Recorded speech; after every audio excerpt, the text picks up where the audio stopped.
जय हिंद। आज हम फिजिक्स का एक महत्वपूर्ण टॉपिक गुरुत्वाकर्षण को पढ़ने जा रहे हैं, जो आने वाले आरआरबी ग्रुप डी एग्जाम के लिए एक महत्वपूर्ण साबित होगा। इसमें हम आरआरबी ग्रुप डी के प्रीवियस ईयर तथा अन्य रेलवे द्वारा पूछे गए सभी प्रीवियस ईयर प्रश्नों को पढ़ेंगे। तो आइए क्लास को शुरू करते हैं, जिसमें हमारा आज का पहला क्वेश्चन है, वायुमंडल पृथ्वी से जकड़ा हुआ है।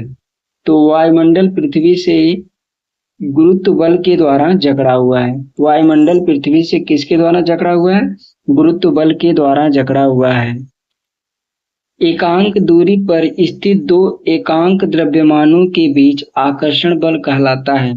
एकांक दूरी पर स्थित दो एकांक द्रव्यमानों के बीच आकर्षण बल क्या कहलाता है? तो सार्वत्रिक गुरुत्वाकर्षण नियतांक कहलाता है। सार्वत्रिक गुरुत्वाकर्षण नियतांक कहलाता है। चंद्रमा के पृष्ठ के निकट मुक्त रूप से गिरते विभिन्न द्रव्यमानों के दो पिंडों चंद्रमा के पृष्ठ के निकट मुक्त रूप से गिरते विभिन्न द्रव्यमानों के दो पिंडों के निकट के वेग किसी भी क्षण समान होंगे। के वेग किसी भी क्षण क्या होंगे? समान होंगे। गुरुत्वीय त्वरण का मान।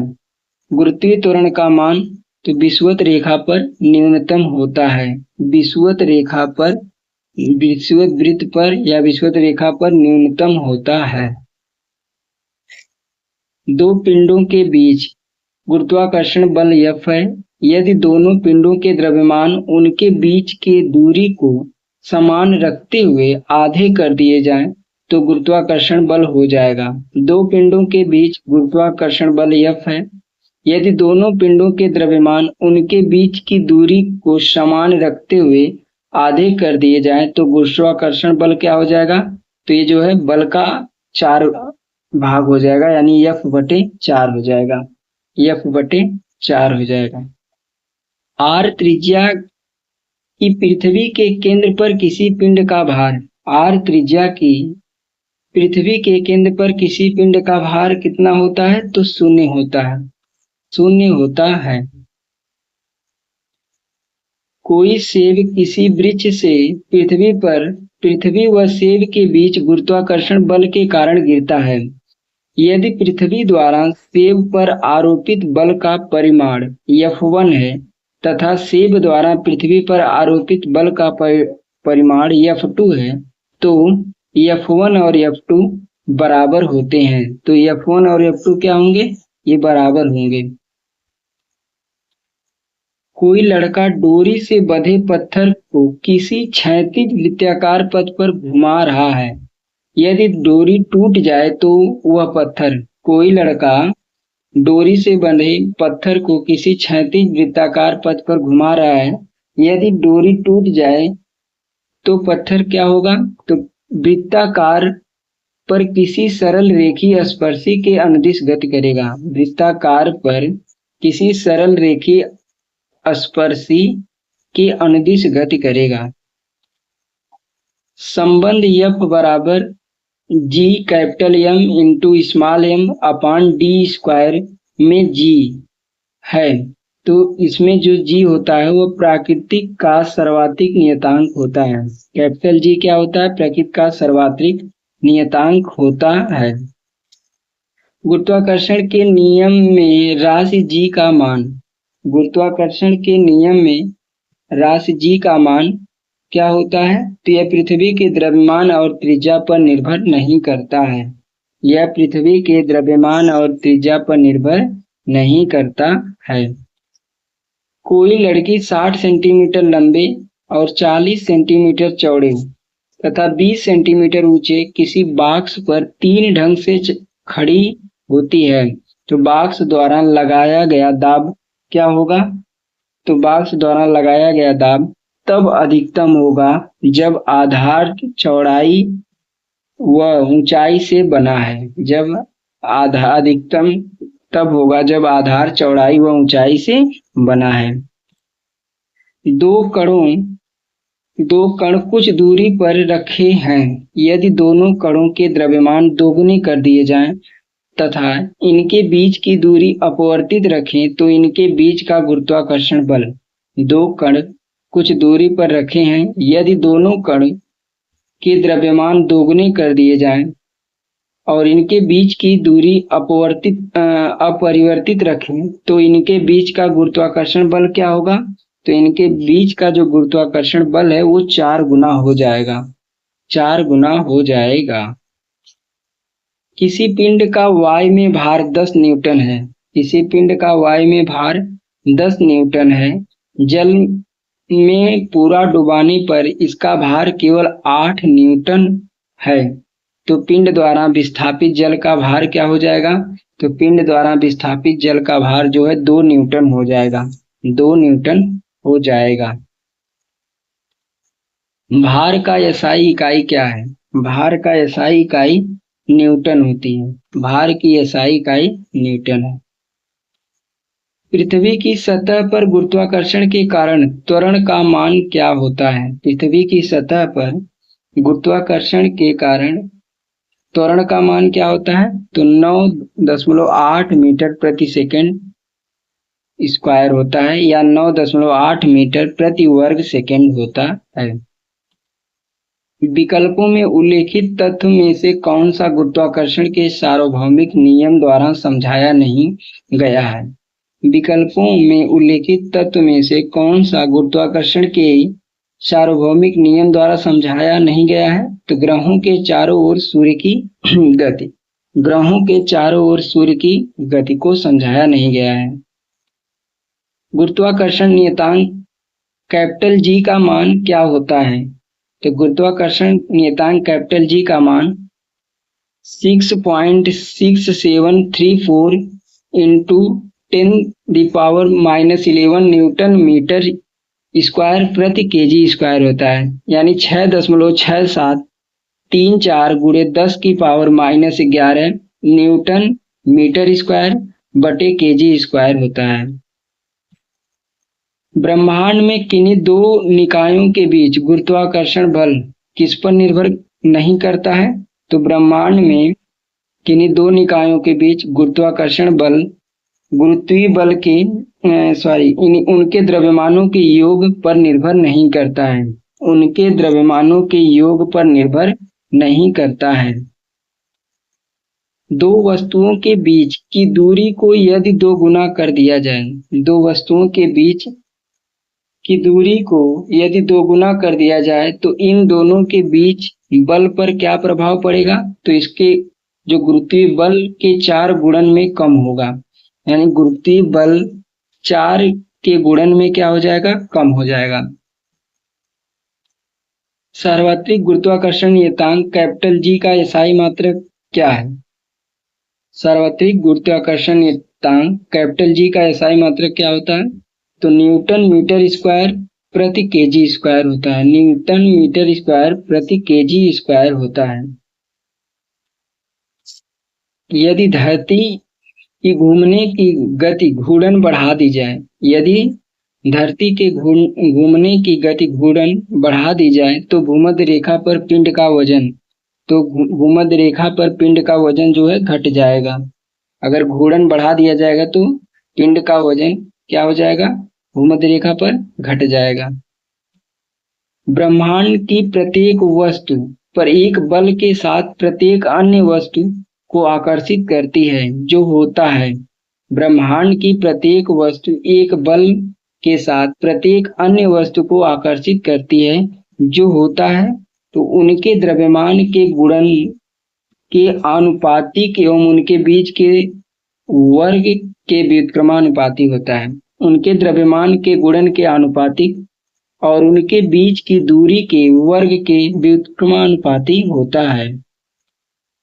यदि दो वस्तुओं के द्रव्यमान को 3 गुना कर दिया जाए, यदि दो वस्तुओं के द्रव्यमान को 3 गुना कर दिया जाए तो दोनों वस्तुओं के बीच बल क्या होगा? तो बल 9 गुना हो जाएगा, बल 9 गुना हो जाएगा, यानी बल 9 गुना होगा। यदि गुरुत्वाकर्षण बल किन वस्तुओं के बीच मौजूद होता है परंतु इसे तब तक महसूस नहीं किया जा सकता है जब तक कि वस्तुओं का द्रव्यमान बहुत अधिक जैसे कि ग्रहों में नहीं होता है। गुरुत्वाकर्षण बल किन वस्तुओं के बीच मौजूद होता है, परंतु इसे तब तक महसूस नहीं किया जा सकता है जब तक कि वस्तुओं का द्रव्यमान बहुत अधिक जैसे कि ग्रहों में नहीं होता है। तो ये प्रत्येक हर एक, यहाँ पे जो फील होगा वह प्रत्येक और हर एक। निम्नलिखित में से गलत कथन को चुनें। निम्नलिखित में से गलत कथन क्या है? तो इसमें जो है इसका गलत कथन हो जाएगा, जब गुरुत्वीय त्वरण स्मॉल जी पिंड के रूप में आकृति एवं द्रव्यमान पर निर्भर नहीं करता है। गुरुत्वीय त्वरण स्मॉल जी ध्रुवों पर अधिकतम होता है। गुरुत्वीय त्वरण जी भूमध्य रेखा पर न्यूनतम होता है। यदि लिफ्ट किसी त्वरण से ऊपर की ओर जा रही है तो किसी पिंड का आभासी भार उसके वास्तविक भार से कम होता है। तो यही गलत है। यदि पिंड किसी त्वरण से ऊपर की ओर जा रही है तो किसी पिंड का आभासी भार उसके वास्तविक भार से कम होता है। एक पत्थर किसी स्प्रिंग तुला पर बंधा हुआ है। निम्नलिखित स्थितियों में से कौन सी स्प्रिंग तुला के रीडिंग में सबसे कम भार दिखाएगी? एक पत्थर किसी स्प्रिंग तुला पर बंधा हुआ है। निम्नलिखित स्थितियों में कौन सी स्प्रिंग तुला के रीडिंग में सबसे कम भार दिखाएगी? तो जब वह पत्थर किसी बीकर में लिए पानी पूरी तरह से निमज्जित हो। जब वह पत्थर किसी बीकर में लिए पानी में पूरी तरह से निमज्जित हो। जब सीधे ऊपर की ओर फेंका गया एक पत्थर शीर्ष पर पहुंचता है तो इसका, जब सीधे ऊपर की ओर फेंका गया एक पत्थर शीर्ष पर पहुंचता है तो इसका वेग 0 होगा और त्वरण लगभग 10 मीटर प्रति सेकंड होता है। इसका वेग 0 होता है और त्वरण लगभग कितना होता है? तो 10 मीटर प्रति सेकंड होता है। कब कहा जाएगा कि कोई पिंड मुक्त रूप से गिरा रहा है? कब कहा जाएगा कि कोई पिंड मुक्त रूप से गिर रहा है? तो जब इस पर केवल गुरुत्व बल कार्य करे। जब इस पर केवल गुरुत्व बल कार्य करे। चंद्रमा पर आवाज क्यों नहीं सुनाई जा सकती है? चंद्रमा पर आवाज क्यों नहीं सुनाई जा सकती है? तो चंद्रमा पर कोई वायुमंडल नहीं है और ध्वनि बिना माध्यम की यात्रा नहीं कर सकती है। चंद्रमा पर कोई वायुमंडल नहीं है और ध्वनि को जो है माध्यम की आवश्यकता होती है। तो यहाँ पे जो है ध्वनि बिना माध्यम की यात्रा नहीं कर सकती है। गुरुत्वाकर्षण द्वारा किया गया कार्य किस पर निर्भर करता है? गुरुत्वाकर्षण द्वारा किया गया कार्य किस पर निर्भर करता है? तो यह वस्तु की आरंभिक और अंतिम अवस्थाओं की ऊर्ध्वाधर ऊंचाइयों के अंतर पर। वस्तु की आरंभिक और अंतिम अवस्थाओं की ऊर्ध्वाधर ऊंचाइयों के अंतर पर। गुरुत्वाकर्षण का सार्वभौमिक नियम किस पर लागू होता है? तो गुरुत्वाकर्षण का सार्वभौमिक नियम जो है ये किस पर लागू होगा? तो यह वस्तुओं के किसी भी युग्म पर लागू होगा। वस्तुओं के किसी भी युग्म पर लागू होता है। जब किसी पिंड को विषुवत रेखा से उत्तर और दक्षिण ध्रुवों पर ले जाया जाता है तो उसका भार। जब किसी पिंड को विषुवत रेखा से उत्तर और दक्षिण ध्रुवों पर ले जाया जाता है तो उसका भार क्या होता है? बढ़ जाता है। उसका भार बढ़ जाता है। जब एक उपग्रह पृथ्वी के चारों ओर 40,000 किलोमीटर त्रिज्या के ग्रहपथ में घूमता है तो गुरुत्वाकर्षण बल द्वारा किए गए कार्य की गणना कीजिए। तो जब एक उपग्रह पृथ्वी के चारों ओर 40,000 किलोमीटर त्रिज्या के ग्रहपथ में घूमता है तो गुरुत्वाकर्षण बल द्वारा किए गए कार्य की गणना इसमें क्या हो जाएगा? तो 0 जूल होगा, 0 जूल हो जाएगा। इसमें जो है कार्य 0 जूल होगा। पृथ्वी की सतह पर पलायन वेग लगभग है। पृथ्वी की सतह पर पलायन वेग का मान कितना होता है? तो 11.2 किलोमीटर प्रति सेकंड होता है। 11.2 किलोमीटर प्रति सेकंड होता है। भूकेंद्री और सूर्य केंद्री शब्द किससे संदर्भित करते हैं? भूकेंद्री और सूर्य केंद्री शब्द किसे संदर्भित करते हैं? तो पृथ्वी और सूर्य के चारों ओर नक्षत्रीय वस्तुओं की गति को प्रतिबंधित करने वाले नियम को। पृथ्वी और सूर्य के चारों ओर नक्षत्रीय वस्तुओं की गति को प्रतिबंधित करने वाले नियम को। जी की इकाई त्वरण की इकाई के समान अर्थात है। जी की इकाई त्वरण के इकाई के समान है तो क्या होती है? त्वरण की इकाई मीटर प्रति सेकंड स्क्वायर होती है। मीटर प्रति सेकंड स्क्वायर। एक भू स्थिर उपग्रह 35,790 किलोमीटर ऊंचाई पर एक कक्षा में पूर्ण परिक्रमा में कितना समय लेता है? एक भू स्थिर उपग्रह 35,790 किलोमीटर ऊंचाई पर एक कक्षा में पूर्ण परिक्रमा में कितना समय लेता है? तो ये जो है 24 घंटे का समय लेगा। 24 घंटे का समय लेता है। किन्हीं दो स्थूल वस्तुओं के बीच लगने वाले आकर्षण बल को क्या कहते हैं? तो किन्हीं दो स्थूल वस्तुओं के बीच लगने वाले आकर्षण बल को गुरुत्वाकर्षण बल कहते हैं। गुरुत्वाकर्षण बल कहते हैं। कौन सा बल हमारे सौरमंडल की संरचना को बनाए रखा है? तो कौन सा बल हमारे सौरमंडल की संरचना को बनाए रखा है? तो गुरुत्वाकर्षण बल जो है हमारे सौरमंडल की संरचना को बनाए रखता है। इनमें से कौन सी एक रासायनिक प्रतिक्रिया नहीं है? इनमें से कौन सी एक रासायनिक प्रतिक्रिया नहीं है? अपघटन, ऑक्सीकरण, गुरुत्वाकर्षण, हाइड्रोलिसिस। तो इसमें जो है गुरुत्वाकर्षण ये रासायनिक प्रक्रिया नहीं है। गुरुत्वाकर्षण। जब दो अंडों को किसी निश्चित ऊंचाई से इस प्रकार गिराया जाता है कि एक अंडा पक्के फर्श पर और दूसरा तकिए पर गिरता है तो निम्न में से कौन संभावित परिणाम नहीं होगा? तो इसमें जो है दोनों अंडे टूट जाएंगे। यही संभावित परिणाम नहीं होगा। दोनों अंडे टूट जाएंगे। इसका उत्तर यही है। दोनों अंडे जो है टूट जाएंगे। यही संभावित परिणाम नहीं हो सकता है। बाकी विभिन्न ऊंचाइयों से गिराई गई वस्तुओं पर भिन्न स्तर के बल लगते हैं, भी सही है। पक्के फर्श पर गिरने वाला अंडा टूट जाएगा, ये तो सही है क्योंकि एक छोटे समय अंतराल के लिए इस पर एक विस्तृत बल कार्य करता है। तकिए पर गिरने वाला अंडा नहीं टूटेगा क्योंकि अंडे पर लंबे समय के लिए छोटा बल कार्य करता है। इसका उत्तर हो जाएगा दोनों अंडे टूट जाएंगे। यही संभावित परिणाम नहीं हो सकता है।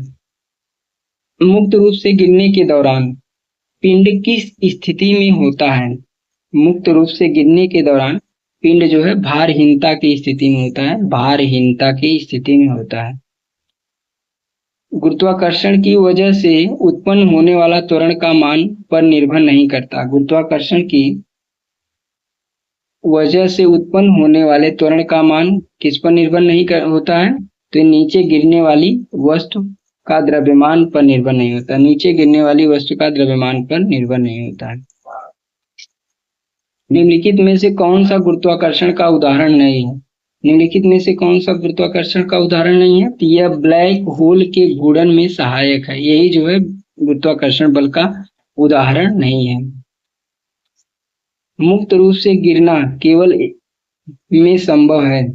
मुक्त रूप से गिरना किसमें संभव है? तो केवल ये निर्वात में संभव है। निर्वात में संभव है। पृथ्वी के चारों ओर चंद्रमा की गति किसके कारण होती है? पृथ्वी के चारों ओर चंद्रमा की गति किसके कारण होती है? तो ये गुरुत्व बल के कारण होती है। यहाँ पे हो जाएगा गुरुत्व बल। गुरुत्व बल। गुरुत्व बल के कारण। वह बिंदु जहां पर एक वस्तु का संपूर्ण भार कार्य करता है उसे कहा जाता है। वह बिंदु जहां पर वस्तु का संपूर्ण भार कार्य करता है उसे क्या कहा जाता है? तो उसे द्रव्यमान केंद्र कहा जाता है। द्रव्यमान केंद्र कहा जाता है। गुरुत्वाकर्षण स्मॉल जी का मान आर त्रिज्या के मान के अनुसार बदलता है। किसी छात्र को जी का मान कहाँ पर न्यूनतम प्राप्त होगा? ये जो है भूमध्य रेखा पर न्यूनतम प्राप्त होगा। जी का मान सबसे न्यूनतम कहाँ होता है? तो भूमध्य रेखा पर। सबसे अधिकतम कहाँ होता है? तो ध्रुवों पर। सार्वभौमिक गुरुत्वाकर्षण नियतांक कैपिटल जी के मूल्य की खोज किसके द्वारा की गई? सार्वभौमिक गुरुत्वाकर्षण नियतांक कैपिटल जी के मूल्य की खोज किसके द्वारा की गई? तो हेनरी कैवेंडिश के द्वारा की गई थी। हेनरी कैवेंडिश के द्वारा की गई थी। पृथ्वी की सतह द्रव्यमान m और त्रिज्या r पर गुरुत्वाकर्षण के कारण के अनुपातिक होता है। पृथ्वी की सतह द्रव्यमान m और त्रिज्या r पर गुरुत्वाकर्षण के कारण के अनुपातिक होता है। तो m/r² के अनुपातिक होता है। m/r², द्रव्यमान बटे त्रिज्या के स्क्वायर के अनुपातिक होता है। दोस्तों, आशा करते हैं कि ये टॉपिक आपको पसंद आई है, और अगर टॉपिक पसंद आई तो कृपया हमारे चैनल को सब्सक्राइब करें और वीडियो को लाइक करें। फिर मिलते हैं किसी अन्य महत्वपूर्ण वीडियो के साथ। तब तक के लिए जय हिंद।